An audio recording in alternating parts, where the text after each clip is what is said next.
Hello, wonderful people. How are you? Thank you so much for coming to my site today. I am so grateful for considering to visit me today. If you are a returning subscriber, thank you for always coming back, and thank you for the likes. Thank you for the share. I am so grateful for those likes and share.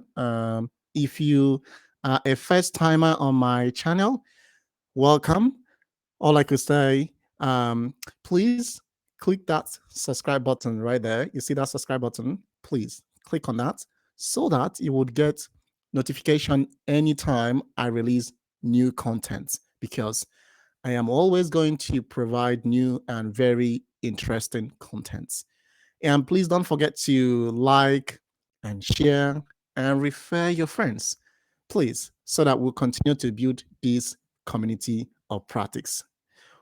All right. Today is going to be a very interesting topic because I have heard, I have listened, I have attended, and I've observed, I have studied, experimented different ways of facilitating sprint retrospective. For quite a number of times now, I have been talking about how to make the sprint retrospective fun, because some people might ask me, John Bosco, what is the most interesting part of the Scrum ceremony? Oh, perhaps it could be the sprint retrospective. I love sprint retrospective. It doesn't mean that I don't like any other of the Scrum ceremonies. No, that's not what I'm saying. But sprint retrospective is a fun time.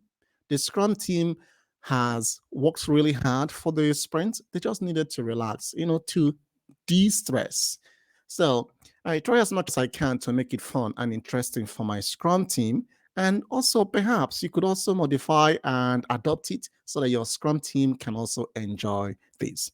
I've made videos on how you can use icebreakers. I've made videos on how you can introduce some kind of games. I've also tried to give an overview about the sprint retrospective. So today, I'm also going to share with you on how you can facilitate the sprint retrospective like a pro, right? There are some kind of step-by-step process you could take so that you can make it really fun for your team. Are you ready for this? Okay. So if you are ready to journey with me, I'm going to pull up my board and then we'll do that together. All right. So I'm not sure how many of you have read this book by Debbie and Diana. The book, as you can see on my screen, is a very wonderful text. I would highly recommend it if you haven't really read it. It's basically, specifically, and literally for agile retrospectives. In other words, how you can make your team Scrum retrospective fun, interesting, inspiring, right? Even though we want to make it fun, but don't forget that there is always a value embedded in the sprint retrospective. It is a reflective moment. So I would highly encourage you guys, please go ahead. There are electronic copies of this book. You can make a purchase on Amazon or any of the commercial platforms. All I am saying, in other words, is my explanation in parts accrues from these wonderful text. In fact, majority of my explanation today is going to be coming out from this retrospective text. I have studied it more than once, and I am highly encouraging you to please get a copy for yours. Now, how are you going to make the best out of the sprint retrospective? What I have discovered, having studied the text and also having experimented, accumulating with my lots of experience so far, is that in facilitating the sprint retrospective, if you want to really get the best out of the section, you have to follow some kind of step by step. I'm going to say that again. If you want to get the best out of your sprint retrospective, the value, you have to follow a step by step model.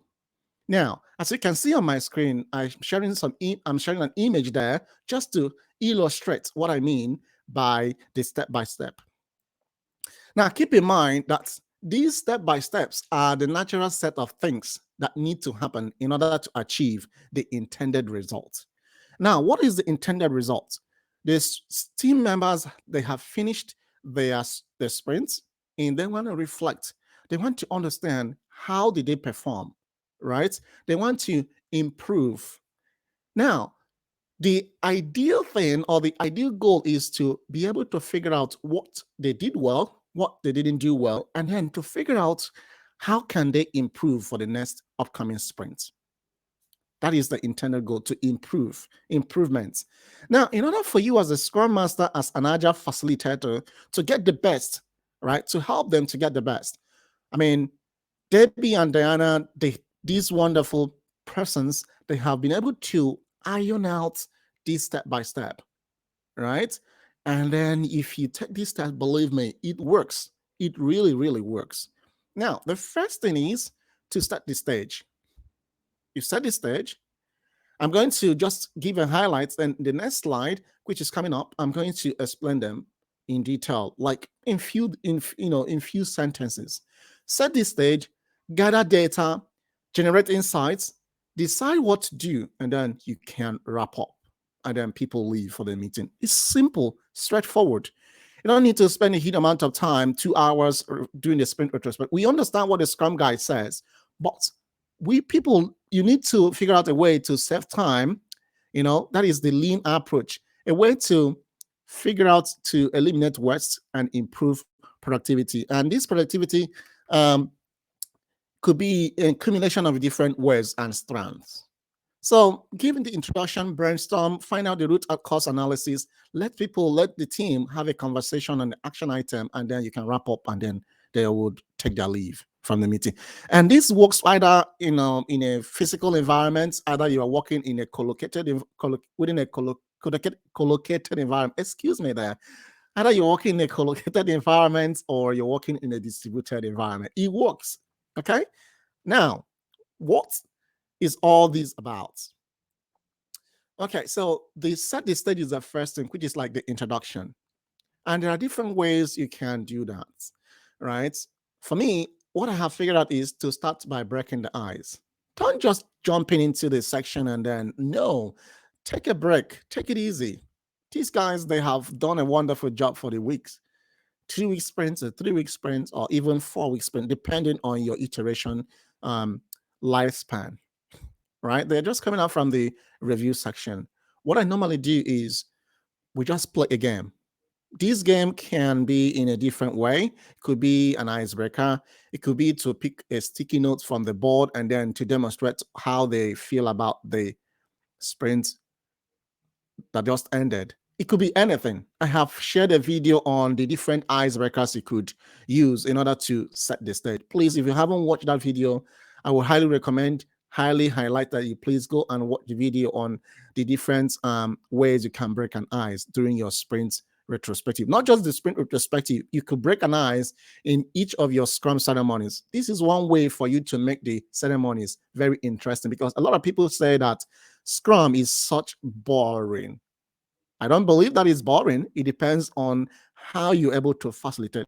Facilitation is one of the key skills a Scrum Master, in fact, an excellent Scrum Master should possess facilitation skill.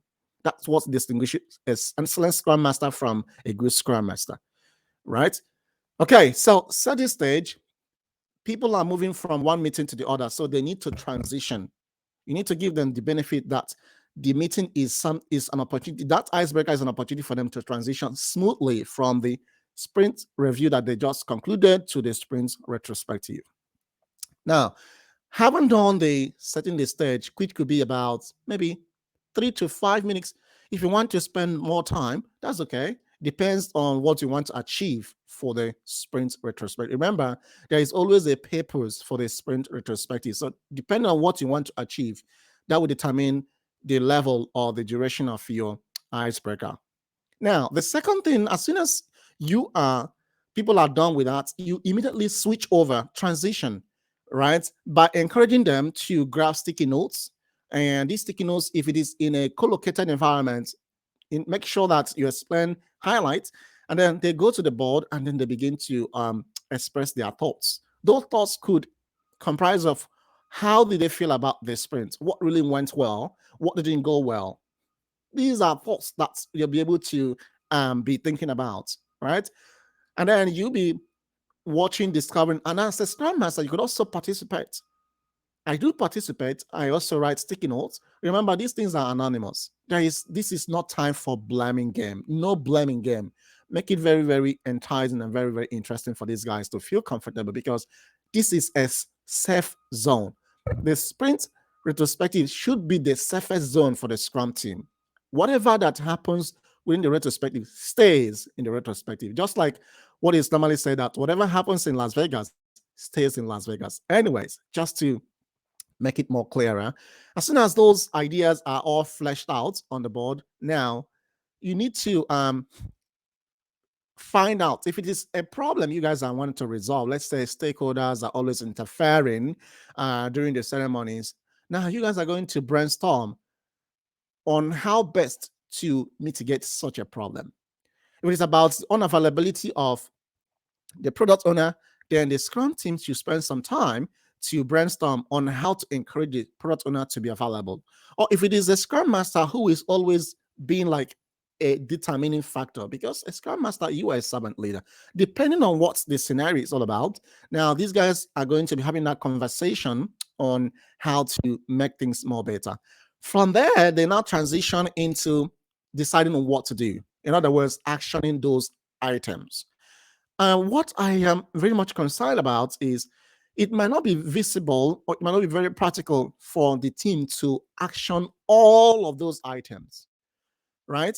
Now, this is the time where you guys, the team has to do a vote to rank all the items that they have been able to bring up during the section, and then they can do a vote. In other words, to find out which one is the most important they should be able to action for the next sprint. Imagine that you are always actioning two items each sprint. Could you know the value as a Scrum Master you'll be bringing to the organization before the duration, before the end or the expiration of that project? Most of the times, our values we bring to the organization accumulates from the sprint retrospective. That is one of the things I have figured out. Okay, so and you can do these votes by doing the dot voting, or you can, if you are using Microsoft Teams, there is a pulley feature on Microsoft Teams that you can use to do the voting, or even if you are using Miro or Mural, if any of those that you are using, there is always the voting feature there, so you can use that in order to encourage that anonymous voting. And then as soon as that is done, you guys are already sure of what you want to action for the next sprint. Just summarize and then let them take the leave. You make it very direct and very relaxing for the team. Now, what most people I have watched and listened, most people do is struggling on how to transition from one of the stages to the other. You don't need to tell them, guys, now we are doing the brainstorming. It is like a smooth flow. If you can handle this in a very much professional way and very much relaxed, and believe me, the team will very much cooperative with you as a Scrum Master. Okay. With that said, now what I would also encourage is, if you're not sure on how you can apply this information, now there is a tool I would encourage you to use, which is called Retromat. Retromat is a wonderful, wonderful tool that has a lot of templates. All you need to do is to modify. Now, I'm going to flash my screen and then to show you what Retromat looks like, and so that you could also enjoy how you can make your sprint retrospective really fun. Okay, so all I'm going to say now, I am going to show you my board and then you can see. Okay, so now this is Retromat. Right. So all you need to do is to go to retromat.org and you have the free version to use the templates. So this is the one on, setting the stage. You can see setting the stage can be about using one word to describe or summarize the sprint. So the team members can use a word, whatever, to summarize the sprint. Now, gather data, like I said, is about them putting their thoughts on sticky notes, and then you guys can have conversation on that. And then generating insight is about having more conversation on how to resolve, if it is a problem or an idea you want to detail. You guys can do that. And then deciding what to do means what How do you want to action those items? You can rank them, and then they can do a voting. You can play planning poker voting. You can play the dotting voting. You can use the poly on the Microsoft Teams. So these are wonderful, wonderful, and then you can summarize, and the team will take their leave. These are really wonderful. Retromat is really, really wonderful. So I would highly, really encourage you to, give it a shot, and then let's see what happens. Okay. I know that you might be very inquisitive. You might have some questions for me. I want to hear your thoughts. Now you have also heard mine. I want you to share your thoughts. How have you facilitated your sprint retrospective? How do you think, or how in your own experience, do you think your team members feel about it? How have they felt? What is the feedback you've gotten so far? Do you think that by applying this state by state is going to help you to drive more value? Make it collaborative. Let people engage people, let's hear their thoughts. I believe that if you could apply this step by step, believe me, you're going to facilitate your sprint retrospective like a pro. So let's keep rocking like great and excellent Scrum Masters. I want to hear your thoughts. Put your thoughts in the comment section. You can shoot me an email. You can see my email right on top. Please connect with me. If you haven't subscribed to my channel, please and please, I would encourage you to click that subscribe button there so that you will get notification. Let's sing together. Let's build this community of practice. All right, that's where we're going to start for today. I'm going to draw my curtain at this point. Thank you so much for taking the time to jump in and then to hear my thoughts. I want to hear your thoughts. Let's link together. Connect with me on my Instagram, my Facebook, email me, whatever works for you, please. Let's build this community of practice. Thank you so much. In the meantime, I hope you have a wonderful day. Bye for now.